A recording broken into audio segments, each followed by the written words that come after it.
It's a woohoo Wednesday from me, folks. Good morning. How are you doing? It's Vicky Midwood here, the alcohol addiction and disordered eating eliminator.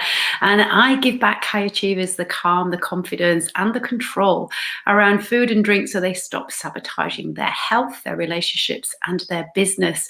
And I do that with a coaching program, folks, because I am a health, wellness, and lifestyle coach. And my niche is disordered eating, whether that's bulimia, whether it's binge eating or stress eating, or whether it's really restricting, like only eating certain foods, extraordinarily healthy foods, and restricting calories and all that kind of stuff, whether it's throwing up after you've eaten, or over-exercising, or taking laxatives, or deciding that some days you're just going to drink rather than eat.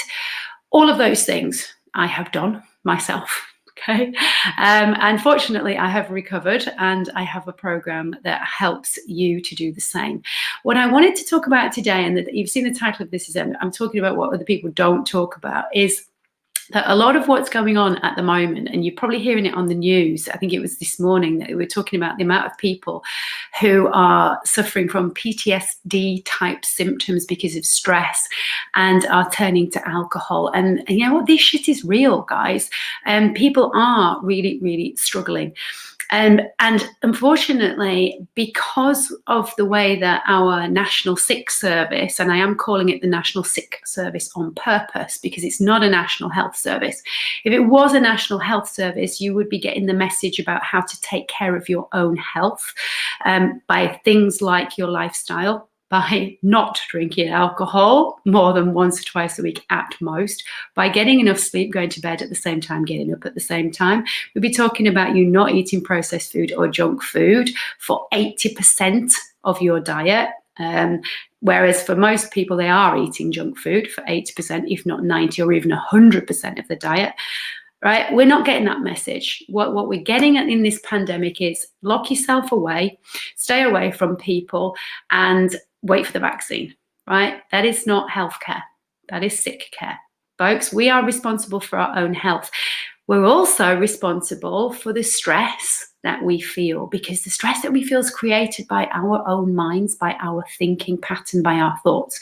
Now, a lot of our thinking pattern and thoughts is kind of driven by our subconscious brain and by the stories and the beliefs that we have from way back when. So it's to do with how we've grown up, it's to do with the environment that we're in. And the reality is there are people who are really struggling in this pandemic, and there are people who are not. And that's not to do with necessarily who they are now. There's a genetic factor, there's where you're living factor, there's an economic factor going on. But the truth of the matter is, and if we want to take care of our health, we have to start taking responsibility for it ourselves. And that is what I do. I help people to do that.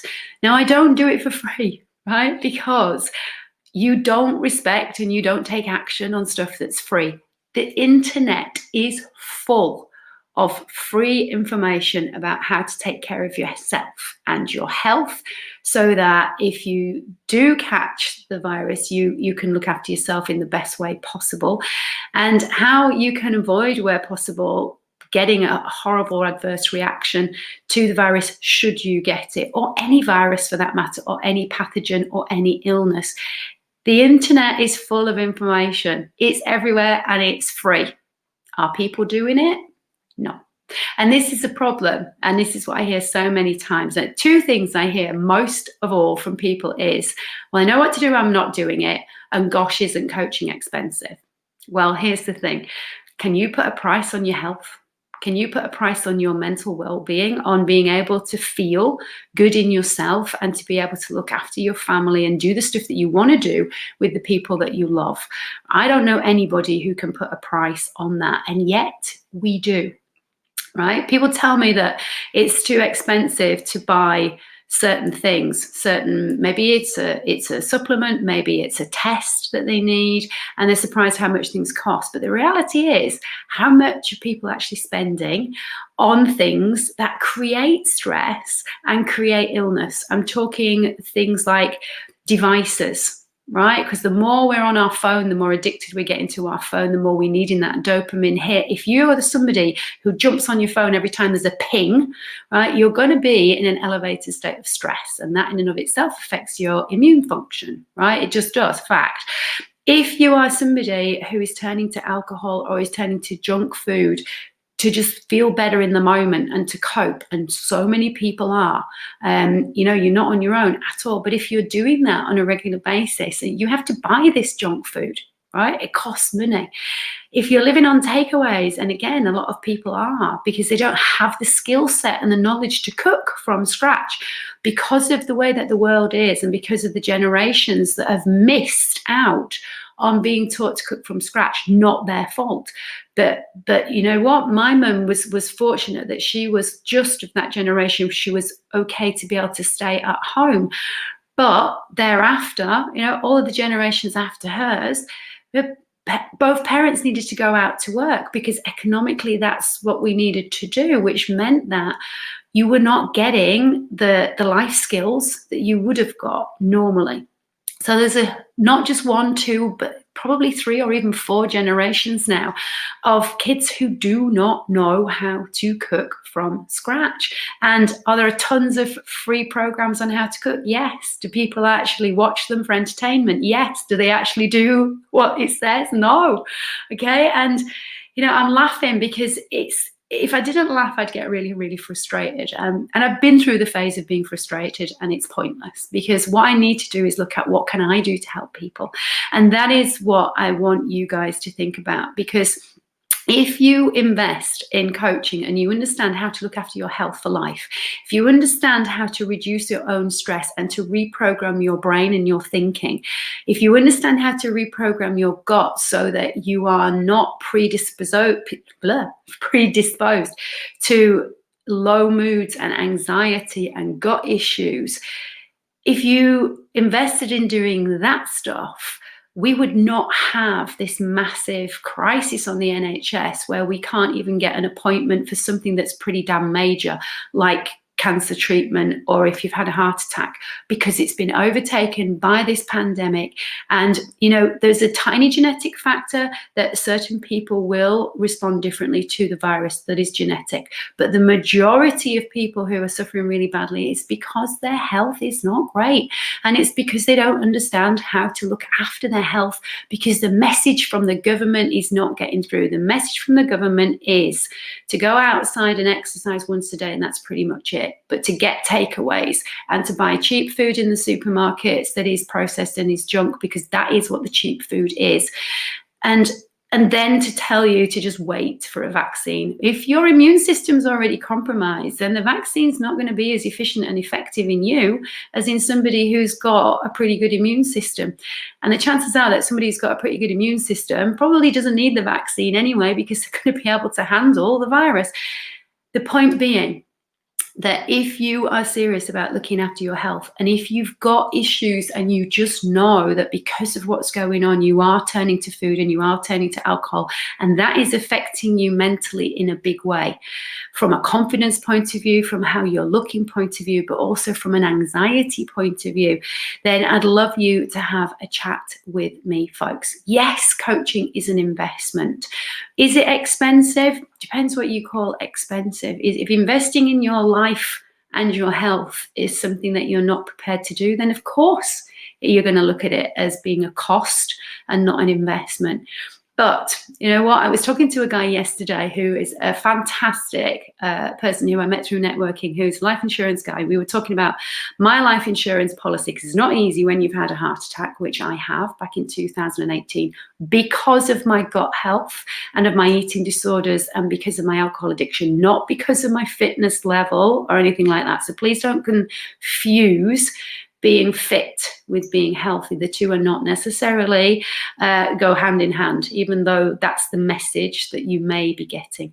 We were having this conversation, and I was saying, people kind of think that, coaching is an expensive thing. And he just went, really? He said, you know what?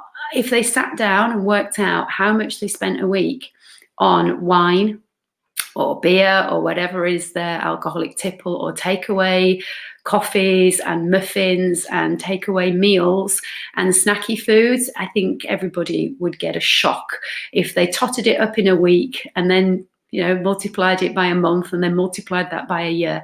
I think you'd find that you spend an awful lot of money on allowing yourself to get unhealthy, which is why it's kind of, a little bit laughable. And I do have to laugh when people say that coaching is expensive, because ultimately, are you prepared to invest in your health for life? Because I honestly think, and this is again why I've titled this podcast, what I'm going to say, what people are not talking about. If we continue as we are, we won't have an NHS, because it will not be able to cope. And then we'll end up being in a scenario like they are in America, where we have the people who can afford to get health insurance and everything's covered and paid for. And then there'll be people who just cannot afford it, or it's not available to them, and they won't go to the doctor, and they will get sick and they will get ill, and they'll be too scared to go because they have to pay. That's a horrible way to be. But we're going to head in that direction unless, as a nation, we start to take care of our health. And it's not hard. That's why I created the Health MOT, which is launching this week, right? Because it goes through the exact basics. And this is an online program that you can do yourself. You don't need to be coached through it with me unless you want to work with me one-to-one. And of course, you could do that. But you need to really just focus on the basics. And this is what people are not doing. Why? Because they're not being held accountable, because they know it, because it's out there, it's free, and they're seeing the same information on any kind of health post and it just washes over. But it's important. It's important stuff. And then once you get the foundations of your health in place and you understand how to change your language and your thinking and to look after your gut, you will be able to take care of yourself and your family for years and years to come. So I hope that's been informative in some way. If it has been, give me some love hearts, give me some likes. If you're watching this on replay, #replay. If you do have any questions, then please do put them in the comment box, because I will get notified and I can get back to you personally if you don't want me to answer your question actually publicly. So on that note, guys, have a woohoo Wednesday. Off to Teacher Step class online via Zoom, because I do still love teaching my classes. And I will speak to you later on this week. Have a good one.